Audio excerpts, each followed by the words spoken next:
Hello everyone, I am Mohammad Amir Hassan, currently a second year medical student from NMCH Patna. तो आज हम लोग complications of diabetes के बारे में डिस्कस करेंगे। तो जैसा कि आप लोगों को पता है कि दो तरह की कॉम्प्लिकेशंस होती हैं। One is your acute complication and the other is the chronic complication. अगर एक्यूट कॉम्प्लिकेशंस के बारे में बात करें तो टाइप 1 डायबिटीज मेलाइटिस के अंदर डायबिटिक कीटो एसिडोसिस देखने को मिलता है। इसके अलावा अगर हम लोग देखें तो यहाँ पे हाइपोग्लाइसीमिया भी देखने को मिल सकता है because there will be usage of insulin and insulin का साइड इफेक्ट हाइपोग्लाइसीमिया हो सकता है। और अगर टाइप 2 डायबिटीज मेलाइटिस के अंदर देखें तो वहाँ पे non ketotic hyper osmolar state देखने को मिलता है जिसको डायबिटिक कोमा कहते हैं। तो अब जो डायबिटिक कीटो एसिडोसिस और डायबिटिक कोमा है इसमें मेन डिफरेंस जो होता है वो ये होता है कि डायबिटिक कीटो एसिडोसिस में आपको मेटाबॉलिक एसिडोसिस हो जाती है due to the formation of the ketone bodies जो होती हैं वो acetone acetoacetic acid and beta hydroxybutyric acids होती हैं।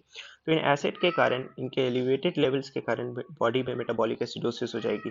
इसके अलावा ये दोनों ही कंडीशंस सीवियर हाइपरग्लाइसीमिया के कारण होती है, तो दोनों में ही आपको सीवियर डिहाइड्रेशंस वगैरह देखने को मिलेगा। पर इस वीडियो में हम लोग मेनली क्रॉनिक कॉम्प्लिकेशंस को डिस्कस करेंगे। और क्रॉनिक कॉम्प्लिकेशंस जो होती हैं वो दो तरह की होती हैं। Either there is a macrovascular complication और a microvascular complication. So we have macrovascular complications and microvascular complication. अब ये जो मैक्रोवैस्कुलर कॉम्प्लिकेशन है इसके अंदर क्या होता है कि ये लार्ज आर्टरीज के अंदर होती है और लार्ज आर्टरीज के अंदर आपको क्या देखने को मिलेगा, एथेरोस्क्लेरोसिस। लार्ज आर्टरीज की जो हार्डनिंग एंड नैरोइंग होती है उसको आप एथेरोस्क्लेरोसिस कहते हैं। और माइक्रोवेस्कुलर कॉम्प्लिकेशंस जो होती हैं वो small arteries that is your arterioles के अंदर देखने को मिलती है। तो ये जो आर्टीरियोल्स होती है इनकी नैरोइंग होती है बाय द जिस चीज़ को हम लोग कहते हैं आर्टीरियोलोस्क्लेरोसिस। ये दोनों टर्म्स के अंदर जो एंड रिजल्ट है वो सेम है कि दोनों में ही जो आपके वेसल है उनकी हार्डनिंग एंड नैरोइंग हो जाएगी। बट जो एथेरोस्क्लेरोसिस है वो लार्ज आर्टरीज में होगा और आर्टीरियोलोस्क्लेरोसिस है वो आपके small arteries that is your arterioles के अंदर होगा। दोनों का प्रोसेस जो होता है वो डिफरेंट होता है, इसको हम लोग थोड़ी देर बाद डिस्कस करेंगे। बट जो एथेरोस्क्लेरोसिस है ये कौन सी आर्टरी को इन्वॉल्व करेगा इस पे कॉम्प्लिकेशन डिपेंड करेगी। फॉर एग्जांपल अगर यहाँ पे इन्वॉल्वमेंट होता है हमारा कोरोनरी आर्टरी का, तो आपको पता है कि कोरोनरी आर्टरी जो है वो हार्ट मसल्स को ब्लड सप्लाई करती है। और अगर उसकी नैरोइंग हो जाएगी तो वहाँ पे इस्चीमिया होगा हार्ट मसल का which will lead to your heart attack that is your MI. इसके अलावा अगर यहाँ पे इन्वॉल्व होता है कैरोटिड आर्टरी का, तो ये जो कैरोटिड आर्टरी है इसमें इन्वॉल्वमेंट होगा तो यहाँ पे ब्रेन में ब्लड सप्लाई कम हो जाएगी जिसके कारण स्ट्रोक्स हो सकता है। तीसरी बात करते हैं कि कोई पेरिफेरल आर्टरी है, लेट्स से कि a peripheral artery is there if it is supplying to your lower extremities और उनके अंदर नैरोइंग हो जाएगी, तो उस एरिया को जो ये आर्टरी सप्लाई करती है वहाँ पे इनफ ब्लड नहीं होगा, वहाँ पे नेक्रोसिस होगा और there will be chances of your infections and that will result in the gangrenes. ये लोअर एक्सट्रीमिटी में काफ़ी कॉमन होता है, इसको आप डायबिटिक फुट भी कहते हैं। नाउ अगर आर्टीरियोलोस्क्लेरोसिस की बात करें, आर्टीरियोलोस्क्लेरोसिस होने के कारण बहुत सारे ऑर्गन्स जो है उनके अंदर ब्लड सप्लाई रिड्यूस हो जाएगा जिसके कारण उनका डैमेज हो जाएगा। तो मेनली जिन ऑर्गन्स में डैमेज होता है वो हमारे होते हैं किडनी, जिसके कारण it will result in the diabetic nephropathy. इसके अलावा आपके रेटिना में डैमेज हो सकता है that will result in diabetic retinopathy. और नर्व्स में भी डैमेज हो सकता है which will result in diabetic neuropathy. अब जो ये सारे कंडीशंस हैं क्रॉनिक कॉम्प्लिकेशंस के, ये हमारे किस कारण से हो रहे हैं, एलिवेटेड ग्लूकोज लेवल के कारण हो रहे हैं दैट इज योर हाइपरग्लाइसीमिया। तो अब हमें डिस्कस करना है कि कैसे ब्लड में ग्लूकोज के लेवल बढ़ने के कारण इतनी सारी कॉम्प्लिकेशंस डेवलप कर रही है, तो उसका मैकेनिज्म क्या है। तो अब हम लोग जो है मैकेनिज्म्स के बारे में डिस्कस करेंगे। तो जो ये हाइपरग्लाइसीमिया है ये तीन मैकेनिज्म्स के थ्रू जो है हमारी बॉडी के अंदर डैमेज करता है। सबसे पहला जो होता है एलिवेटेड ग्लूकोज लेवल होने के कारण there is non enzymatic glycosylation of proteins. Non enzymatic glycosylation of proteins जिसके कारण जो प्रोटीन होती है उनके अंदर ग्लूकोज मॉलिक्यूल ऐड हो जाता है। ग्लूकोज मॉलिक्यूल बिना किसी एंजाइम के हेल्प के कारण ऐड हो जाता है जिसको आप नॉन एंजाइमेटिक ग्लाइकोसाइलेशन कहते हैं। और इस नॉन एंजाइमेटिक ग्लाइकोसाइलेशन के कारण जो प्रोटीन्स में ग्लूकोज ऐड हो गए उनको आप कहते हैं advance glycosylation and products, right. और ये बहुत ही डैमेज करते हैं। कैसे डैमेज करेंगे इसके बारे में डिस्कस करते हैं हम लोग एक एग्जाम्पल के थ्रू। तो लेट्स से कि मैं यहाँ पे एक ब्लड वेसल का क्रॉस सेक्शन बनाता हूँ।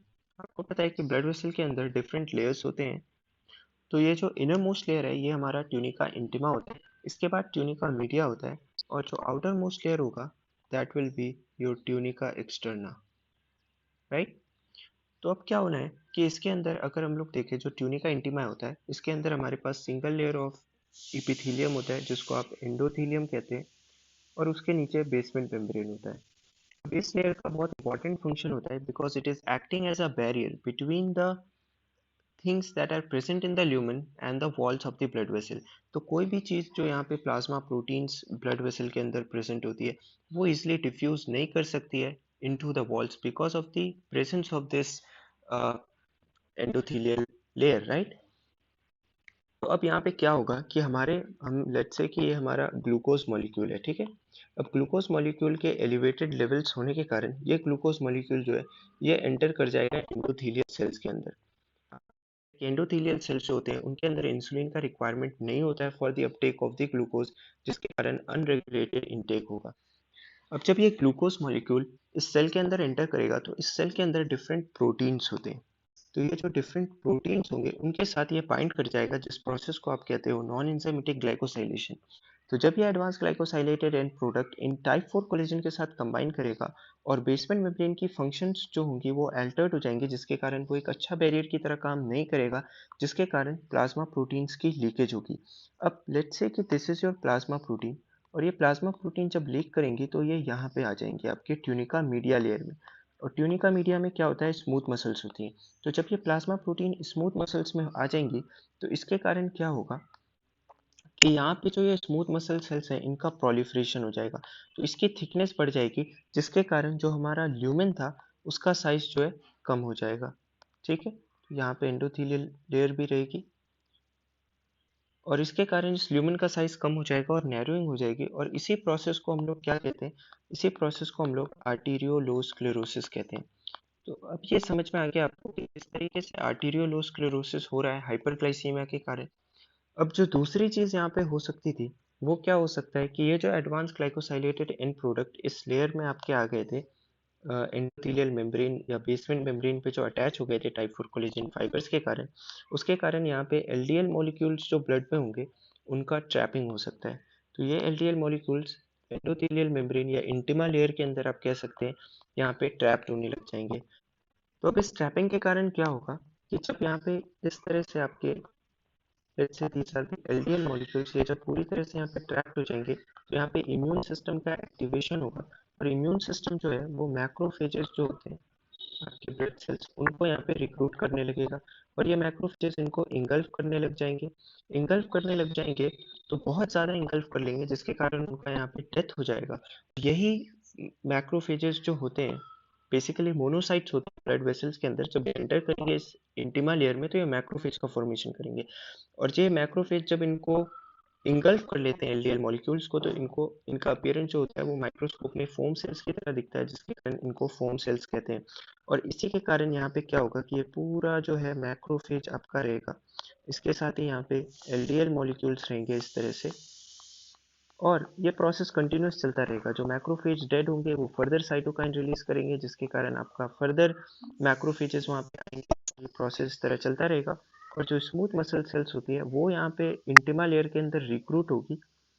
तो ये जो स्मूथ मसल सेल्स हैं इनका रिक्रूटमेंट हो जाएगा इस you can say this plaque के अराउंड, जो कि एक फाइब्रस कैप बनाएगी।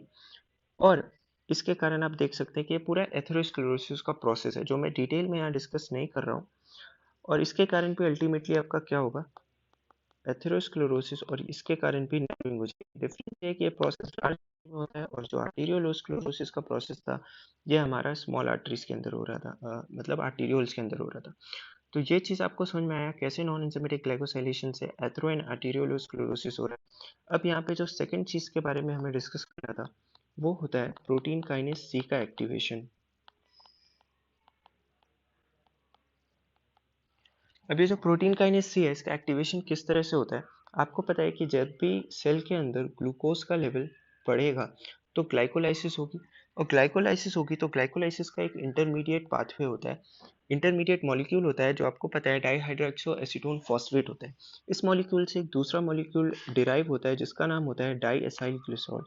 तो इसका अमाउंट भी बढ़ेगा, जिसके कारण ये मॉलिक्यूल जो होता है यही जाकर के स्टिमुलेट करेगा प्रोटीन काइनेज सी को, और इसके कारण जो है प्रोटीन काइनेज सी एक्टिवेट हो जाएगा। अब ये प्रोटीन काइनेज सी के एक्टिवेट होने से क्या होगा, प्रोटीन काइनेज सी का जब एक्टिवेशन होगा तो ये क्या करेगा, प्लाज्मिनोजेन एक्टिवेटर इनहिबिटर का फॉर्मेशन करेगा, इसको बढ़ाएगा, प्लाज्मिनोजेन एक्टिवेटर इनहिबिटर। अब जब प्लाज्मिनोजेन एक्टिवेटर इनहिबिटर है, ये क्या करेगा, आपको पता है कि ये फिब्रिनोलाइसिस को प्रिवेंट करेगा, मतलब क्लॉट फॉर्मेशन जो है उसकी टेंडेंसी को इंक्रीज करेगा। So there will be more formation of the clot, और जो थॉम्बस का फॉर्मेशन होगा ये भी आपके एथेरोस्क्लेरोमैटिक प्लेग के फॉर्मेशन में कंट्रीब्यूट करेगा। दूसरी चीज जो ये करेगा, यहाँ पे ये कुछ फैक्टर्स का सिक्रीशंस करवाएगा लाइक वेजेफ, जो वेस्कुलर एंडोथेलियल ग्रोथ फैक्टर्स होते हैं, और जिनके कारण यहाँ पे न्यू ब्लड वेसल्स का भी फॉर्मेशन होगा जिसको आप न्यू वेस्कुलराइजेशन कहते हैं, राइट। अब जो तीसरा मैकेनिज्म है वो होता है फॉर्मेशन ऑफ सॉर्बिटॉल। सॉर्बिटॉल का फॉर्मेशन कैसे होता है कि जब भी सेल के अंदर ग्लूकोज का लेवल बहुत ज़्यादा इंक्रीज हो जाता है, बहुत ज़्यादा अगर इंक्रीज हो जाएगा इंट्रासेलुलर ग्लूकोज का लेवल, तब इसके ऊपर एंजाइम एक्ट करता है एल्डोल रिडक्टेज, और ये जो एल्डोल रिडक्टेज एंजाइम है ये इसको कन्वर्ट कर देता है सॉर्बिटॉल के अंदर। अब इस कन्वर्जन के दौरान ये जो एल्डोल रिडक्टेज है ये NADPH मॉलिक्यूल को रिड्यूस कर देता है, सॉरी ऑक्सीडाइज कर देता है NADP पॉजिटिव के अंदर, मतलब NADPH को एक को फैक्टर की तरह यूटिलाइज करता है। तो अब इसके कारण प्रॉब्लम जो हो रही है, दो तरह की प्रॉब्लम हो रही है। तो सबसे पहली प्रॉब्लम है वो सॉर्बिटॉल जो होता है ऑस्मोटिकली एक्टिव होता है, तो जब इसका लेवल सेल के अंदर बढ़ेगा तो वाटर का मूवमेंट होने लग जाएगा सेल के अंदर, जिसके कारण ऑस्मोटिक डैमेज होगा। दूसरी जो सबसे इंपॉर्टेंट बात होती है वो ये NADPH के लेवल को कम कर रहा है सेल के अंदर। तो NADPH जो होता है ये एक बहुत इंपॉर्टेंट रोल प्ले करता है ऑक्सीडेटिव स्ट्रेस को कम करने के लिए, एक एंटीऑक्सीडेंट पाथवे में बहुत इंपॉर्टेंट रोल होता है NADPH का। इसको अगर एक्सप्लेन करना है तो आप यहाँ पे देख सकते हैं कि किस तरीके से एंटीऑक्सीडेटिव जो सिस्टम है वो काम करता है, कि जो NADPH का मेजर सोर्स होता है ना, ये सोर्स होता है पेंटोज फॉस्फेट पाथवे के थ्रू। पेंटोज फॉस्फेट पाथवे में क्या होता है कि ग्लूकोज 6 फॉस्फेट कन्वर्ट होता है 6 फॉस्फो ग्लूकोनेट में by the help of the enzyme G6PD, glucose 6-phosphate dehydrogenase। इसके कारण NADPH का फॉर्मेशन होता है सेल के अंदर, और ये जो NADPH मॉलिक्यूल है ये क्या करता है, ग्लूटाथायोन होता है, ग्लूटाथायोन को रिड्यूस कर देता है। तो ये हमारा ग्लूटाथायोन डाइसल्फाइड है, इसको NADPH रिड्यूस कर देगा ग्लूटाथायोन रिडक्टेज के अंदर। अब क्या होगा कि अगर सेल के अंदर कभी भी कोई फ्री रेडिकल जनरेट होता है, लेट्स से कि H2O2 है, अगर सेल के अंदर H2O2 का फॉर्मेशन हो रहा है तो आपको पता है कि जो H2O2 है ये बहुत सारे फ्री रेडिकल्स बना सकता है, लाइक हाइड्रोक्सिल फ्री रेडिकल बना सकता है, HOCl फ्री रेडिकल बना सकता है। तो मेनली ये जो फ्री रेडिकल्स बनते हैं ये बेसिकली कोई पैथोजन हुआ, बैक्टीरिया हुआ, उसको मारने के लिए होता है फेगोसाइटोसिस के प्रोसेस में, या फिर कोई डैमेज सेल है उनको मारने के लिए होता है। बट ये जो फ्री रेडिकल्स है नॉर्मल सेल्स को भी डैमेज कर सकते हैं। उससे बचने के लिए हमारे पास ये glutathione NADPH and G6PD antioxidative system होता है। तो ये क्या करता है कि जो रिड्यूस ग्लूटाथायोन है, ये रिड्यूस ग्लूटाथायोन जो है ये H2O2 को कन्वर्ट कर देगा वाटर के अंदर। बेसिकली ये रिड्यूस कर देगा H2O2 को वाटर के अंदर, और खुद ऑक्सीडाइज हो जाएगा ग्लूटाथायोन डाइसल्फाइड में। तो अगर NADPH का लेवल कम होगा बॉडी के अंदर या सेल के अंदर, NADPH का लेवल अगर कम होगा तो यहाँ पे रिडक्शन पॉसिबल नहीं हो पाएगा ग्लूटाथायोन को, और ये साइकिल जो है रुक जाएगा, जिसके कारण ऑक्सीडेटिव डैमेज के चांसेस बढ़ जाएंगे। तो ये थे हमारे तीन मेजर मैकेनिज्म जिसके थ्रू हाइपरग्लाइसीमिया जो है इतने सारे डैमेज कर रहा है ऑर्गन्स में, जिसको अगर हम लोग क्विकली समराइज कर ले तो यह है non enzymatic glycosylation of the protein leading to the formation of these advance glycosylation end product. ये जो एडवांस ग्लाइकोसाइलेशन एंड प्रोडक्ट है ये ब्लड वेसल्स के अंदर एंडोथेलियम को डैमेज करेगा, बेसमेंट मेम्ब्रेन को डैमेज करेगा, जिसके कारण जो प्लाज्मा है, फ्लूइड जो है उसका लॉस होगा ब्लड वेसल्स के थ्रू, प्लस प्लाज्मा प्रोटीन का लीकेज होगा, लिपिड्स हैं उनका लीकेज होगा, और जिसके कारण से एथेरोस्क्लेरोसिस एंड आर्टेरियोस्क्लेरोसिस भी हो सकता है। दूसरी चीज़ आती है हमारी protein kinase C. Protein kinase C के स्टिमुलेशन के कारण हमने देखा किस तरह से फिब्रिनोलाइसिस जो है वो कम हो रहा था, क्लॉट का ब्रेकडाउन कम हो रहा है, that means it is contributing to the more formation of the clot and new vascularisation के लिए भी ये रिस्पॉन्सिबल है। तीसरी चीज हमने देखी सॉर्बिटॉल, जो कि ऑक्सीडेटिव स्ट्रेस को बढ़ा रहा है सेल के अंदर by decreasing the NADPH level. So that's all about the overview and the mechanism of how hyperglycemia is causing so much problem in the body. So that's all about the today's video. In the next video, we'll be looking at the overview of the microvascular complications. Thank you.